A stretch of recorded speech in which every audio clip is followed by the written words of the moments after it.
नमस्कार सभी को, मैं Navneet Gautam classes of physics में आप सभी का स्वागत करता हूं। वेव फंक्शन में मैंने आपको लास्ट क्लास में वेव फंक्शन क्या होता है बता दिया था और उसका फिजिकल इंटरप्रिटेशन या physical significance of wave function भी आपको करा दिया था। ठीक है जी।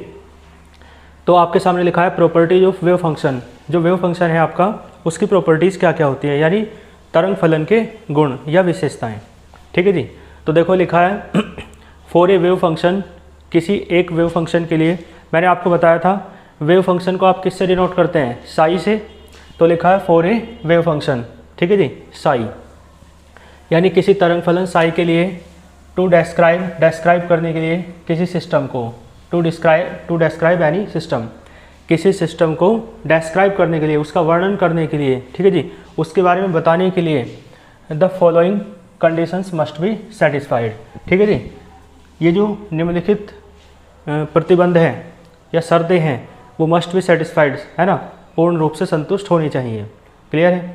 तो क्या क्या कंडीशंस हैं या क्या क्या वेव फंक्शन की प्रॉपर्टीज़ हैं या वेव फंक्शन को किसी सिस्टम के बारे में डिस्क्राइब करने के लिए, इंफॉर्मेशन देने के लिए क्या क्या कंडीशंस सेटिस्फाइड होनी चाहिए, आइए देख लेते हैं।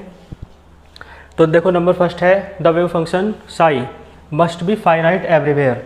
जो वेव फंक्शन है, जो तरंग फलन है साई, वो कैसा होना चाहिए, मस्ट बी फाइनाइट यानी निश्चित, आप कहते हो फाइनाइट को निश्चित कहते हैं, ठीक है।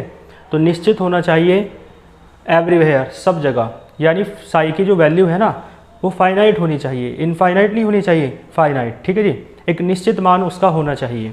क्लियर है। सब जगह मतलब हर पॉइंट पर। तो देखो इफ़ साई इज फाइनाइट, यदि साई कैसा रहेगा, फाइनाइट रहेगा फॉर ए पर्टिकुलर पॉइंट, किसी एक विशेष पॉइंट के लिए, ठीक है जी। तो इट वुड मीन, इसका अर्थ क्या होगा, a large probability of finding the particle at that point. ठीक है, आई बात समझ में। इसका अर्थ यानी साई की वैल्यू फाइनाइट होगी तो उस पॉइंट पर, जिस पॉइंट पर साई की वैल्यू फाइनाइट होगी, निश्चित होगी, उस पॉइंट पर जो पार्टिकल के पाए जाने की प्रोबेबिलिटी है, संभावना है, वो उतनी ही अधिक होगी। क्लियर है। और देखो यदि साई की वैल्यू इनफाइनाइट हो जाए, ठीक है जी, तो इसका मतलब है जो प्रोबेबिलिटी है, पी कह दो, पी से डिनोट किया था प्रोबेबिलिटी को, तो जो प्रोबेबिलिटी है वो भी क्या है, उतनी ही कम हो जाएगी, यानी फिर संभावना नहीं है पार्टिकल के पाए जाने की, साई यदि इन्फिनिटी है तो, ठीक है जी, तो फिर संभावना उतनी ही कम हो जाएगी। क्लियर है। तो इसका मान क्या है, साई की वैल्यू क्या है, निश्चित होनी चाहिए, फाइनाइट होनी चाहिए, है ना। इनफाइनाइट का तो पता ही नहीं है क्या है, तो फिर प्रोबेबिलिटी, है ना, क्या है, इनफाइनाइट वैल्यू में आप पता नहीं लगा सकते। साई की वैल्यू इनफाइनाइट का मतलब आप पता नहीं लगा पाएंगे कि पार्टिकल है कहाँ पर। क्लियर है। क्योंकि साई इन्फॉर्मेशन देता है, तभी तो प्रोबेबिलिटी पार्टिकल के पाए जाने की पता चलती है कि पार्टिकल है कहाँ पर एक्चुअली। तो जब साई की वैल्यू इनफाइनाइट हो गई तो साई अच्छे से इन्फॉर्मेशन नहीं दे पा रहा है, तो पार्टिकल की पोजीशन को आप नहीं बता पाएंगे, तो प्रोबेबिलिटी क्या हो जाएगी, घट जाएगी। ठीक है जी। इसलिए साई की जो वैल्यू है ना वो फाइनाइट होनी चाहिए, ताकि कुछ निश्चित वैल्यू है साई की, फाइनाइट वैल्यू है, तो फिर प्रोबेबिलिटी पार्टिकल के पाए जाने की क्या हो, ज़्यादा हो, है ना, लार्ज हो। क्लियर है। तो यही बात लिखी है कि यदि साई फाइनाइट है एक पर्टिकुलर पॉइंट पर, किसी निश्चित बिंदु पर, तो इसका अर्थ होगा कि उस बिंदु पर, उस निश्चित बिंदु पर, है ना, उस फिक्स्ड पॉइंट पर पार्टिकल के पाए जाने की जो प्रोबेबिलिटी है वो कैसी है, लार्ज है, ज़्यादा है। ठीक है जी। क्लियर है। लिखा है इट वुड मीन, इसका अर्थ है कि a large probability of finding the particle, particle के पाए जाने की जो प्रायिकता है, संभावना है एट दैट पॉइंट, है ना, कैसी है, लार्ज, ज़्यादा है। ठीक है जी। तो इसका मतलब क्या हुआ, इसका मतलब है पार्टिकल की पाए जाने की प्रोबेबिलिटी ज़्यादा रखनी है, ज़्यादा है संभावना, तभी तो अच्छी बात है कि पार्टिकल आसानी से मिल जाएगा। तो इसके लिए साई की वैल्यू कैसी होनी चाहिए, फाइनाइट, ये कंडीशन है ना, और ये एक इसकी प्रॉपर्टी भी है। लिखा है देयरफॉर, इसलिए Sai must have a finite value, Sai की वैल्यू कैसी होनी चाहिए, फाइनाइट होनी चाहिए, यानी निश्चित होनी चाहिए। क्लियर है। तो पहला पॉइंट और पहला जो उसकी प्रॉपर्टी थी फर्स्ट, वो आपको समझ में आई होगी। इसके बाद देखो सेकंड प्रॉपर्टी कह रहा है wave function psi is single valued. जो वेव फंक्शन साई है वो कैसा होना चाहिए, सिंगल वैल्यूड होना चाहिए, यानी कि उसकी जो वैल्यू है ना वो केवल एक होनी चाहिए, सिंगल वैल्यू। एक का मतलब उसका मान एक हो, ऐसा नहीं, जो मान कुछ भी आए एक हो, एक का मतलब जैसे 5 आया तो अकेला 5 आना चाहिए, फिर 6, 5 और 6 2 हो जाएंगे, 5 6 7 3 हो जाएंगे, ऐसा नहीं, केवल एक वैल्यू होनी चाहिए, ठीक है जी, सिंगल वैल्यूड। देखो wave function psi is single valued है ना, इसका क्या अर्थ है, आप एक बात जानते हो, एज वी नो दैट, जैसे कि हम जानते हैं, the probability of finding the particle के पाए जाने की जो प्रोबेबिलिटी है, प्रायिकता है, संभावना है, किसी पॉइंट पर eight any point is not possible, ठीक है जी, पॉसिबल नहीं है मोर देन 1 से ज़्यादा।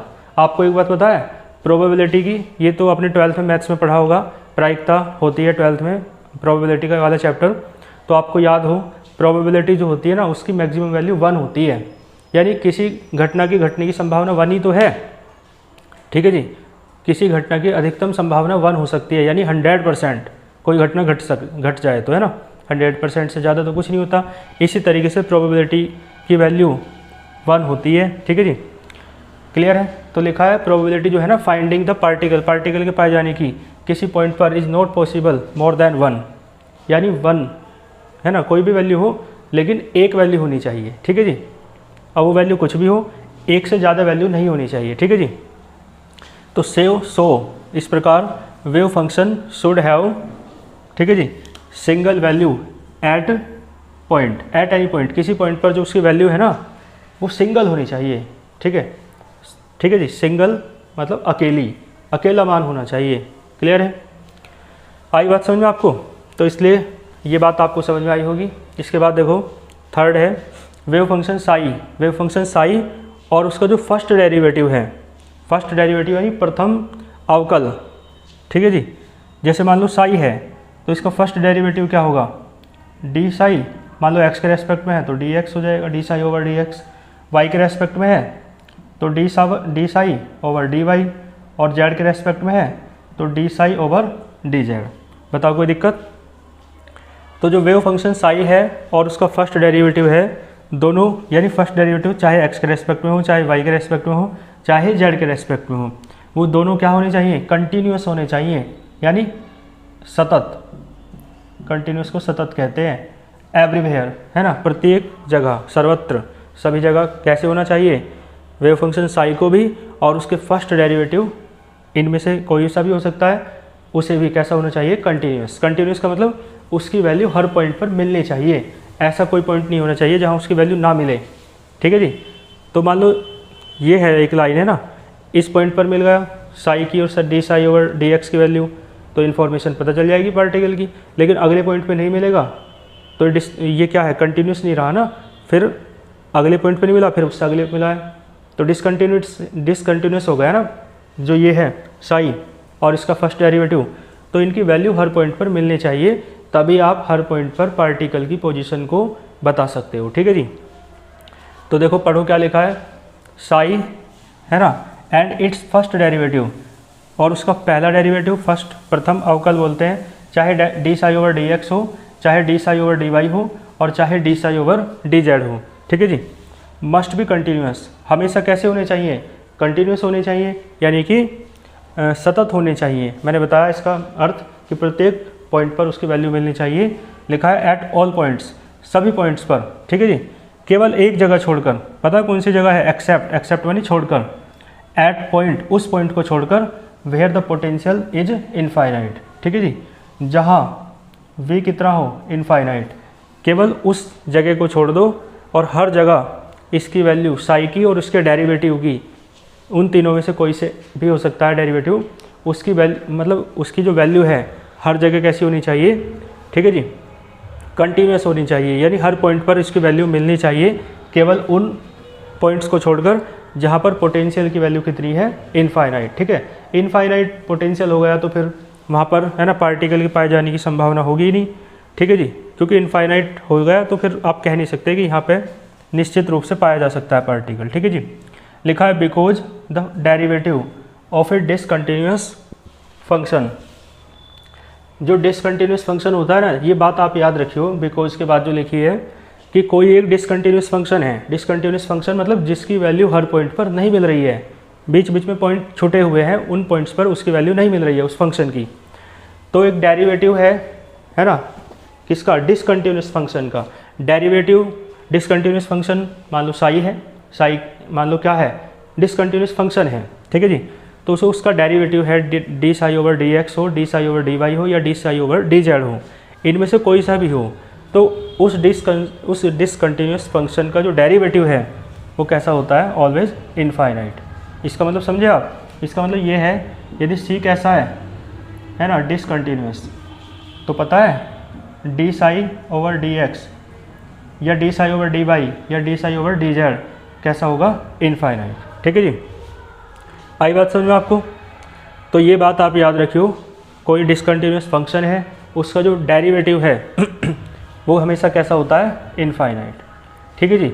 तो आप एक बताओ, यदि हम देखो हमने एक बात कही है, साई वेव फंक्शन कैसा होना चाहिए, कंटिन्यूस होना चाहिए हर जगह हर पॉइंट पर, लेकिन मान के चलो डिसकंटिन्यूस हो जाए तो देखते हैं क्या होता है भाई। आप कह रहे हो कि कंटिन्यूस होना चाहिए, तो हम कहें यदि कि डिसकंटिन्यूस हो जाए तो क्या होगा, तो देख लेते हैं क्या होगा। तो यदि साई डिसकंटिन्यूस है तो इस बात के अनुसार कि डिसकंटिन्यूस फंक्शन का जो डेरिवेटिव है कैसा होता है, इनफाइनाइट। तो साई यदि डिसकंटिन्यूस है तो इसका जो डेरिवेटिव है d psi over d x है ना, उदाहरण के लिए, वो कैसा हो जाएगा, इनफाइनाइट। क्योंकि मैंने एक बात बताई, साई यदि डिसकंटिन्यूस है तो d psi over d x क्या होगा, इनफाइनाइट। तो मैंने कहा साई क्या है, डिसकंटिन्यूस है, तो उसका जो डेरिवेटिव है d psi over d x वो कैसा होगा, इनफाइनाइट, ठीक है जी। और जब ये D psi over d x जो इन्फॉर्मेशन देता है पार्टिकल कहाँ पाया जाएगा उसकी प्रोबेबिलिटी देता है, जब यही इनफाइनाइट हो गया तो आप अच्छे से बता नहीं पाओगे कि पार्टिकल कहाँ पाया जाएगा, ठीक है जी। तो इसलिए ये कंटिन्यूस होना ज़रूरी है। तो then there is infinite value of system, system से रिलेटेड जो वैल्यूज़ हैं वो सभी इनफाइनाइट हो जाएंगी, है ना, क्लियर है। तो अच्छे से सिस्टम के बारे में इंफॉर्मेशन नहीं मिल पाएगी, तो ठीक है जी, which is not possible. System के लिए सभी वैल्यूज़ इनफाइनाइट हो जाएं ऐसा पॉसिबल नहीं है, क्योंकि सिस्टम में पार्टिकल कहाँ पर है फिर आप नहीं बता पाओगे, और बताना है आपको तो इसलिए आपको, है ना, बताना है तो फिर इनफाइनाइट वैल्यू नहीं होनी चाहिए सिस्टम की। इसके लिए D psi over d x infinite नहीं होना चाहिए, अर्थात साई डिसकंटिन्यूस नहीं होना चाहिए। तो साई कैसा होना चाहिए, कंटिन्यूस, क्योंकि साई के डिसकंटिन्यूस होते ही d psi over d x क्या हो जाएगा, इनफाइनाइट, और उसके इनफाइनाइट होते ही सिस्टम से रिलेटेड सारी वैल्यूज़ इनफाइनाइट हो जाएंगी, और पार्टिकल कहाँ पर है ये बात आप पता नहीं कर पाएंगे। पार्टिकल के जो पाए जाने की प्रोबेबिलिटी है वो ख़त्म हो जाएगी, संभावना, ठीक है जी। तो पार्टिकल का आप पता लगा सकें अच्छे से, इसके लिए ज़रूरी है कि जो वेव फंक्शन साई है और उसका जो डेरिवेटिव है d psi over d x या d psi over d y या d psi over d z वो कैसे होने चाहिए, कंटिन्यूस होने चाहिए एट एवरी पॉइंट या एवरीवेयर, ठीक है जी। तो इस तरीके से मैंने आपको प्रॉपर्टीज़ पढ़ाई किसकी, वेव फंक्शन की। क्लियर है आपको।